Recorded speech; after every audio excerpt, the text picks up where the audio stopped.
সাকিবের আঙুলের ইনজুরি নিয়ে প্রশ্ন তুলেছেন তামিম ইকবাল খান। আত্মবিশ্বাসের পালে কিছুটা বাড়তি হাওয়া নিয়েই ভারতে পা রেখেছিল বাংলাদেশ।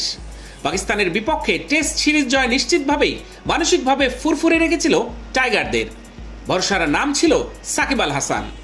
কাউন্টি ক্রিকেটে 13 বছর পর ফিরেই বল হাতে ছিল সাকিবের 9 উইকেট। চেন্নাইয়ের স্পিনিং উইকেটে সাকিব দারুণ কিছু করবেন, এটাই ছিল প্রত্যাশা। কিন্তু চেন্নাই যেন বাংলাদেশের আশাভঙ্গের হাটবাজার। ব্যাটিং ব্যর্থতার চিত্র তো ছিলই, বলাতেও সুসময়টা ছিল সেই প্রথম দিনের প্রথম 2 সেশন পর্যন্ত।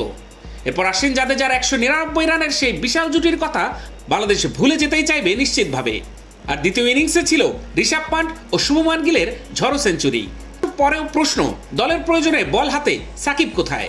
কাউন্টিতে যার কাছ থেকে ছিল 9 উইকেট, দলের প্রয়োজনে করেছিলেন টানা 28 ওভার।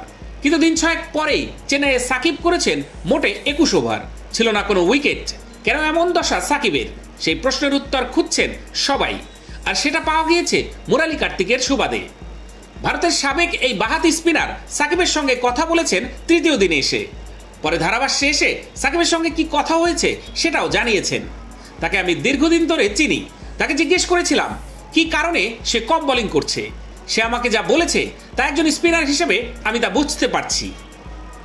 এরপর সাকিবের ইনজুরির কথা বলেন মুরালি কার্তিক। তার বাঁহাতে স্পিনিং ফিঙ্গারে একটা অস্ত্রোপচার করা হয়েছে, সেটি এখন ফুলে গেছে, শক্ত হয়ে আছে।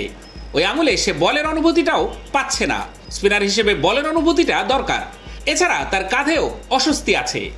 ধারাভাষ্য কক্ষে ছিলেন সাকিবের দীর্ঘদিনের সতীর্থ তামিম ইকবাল।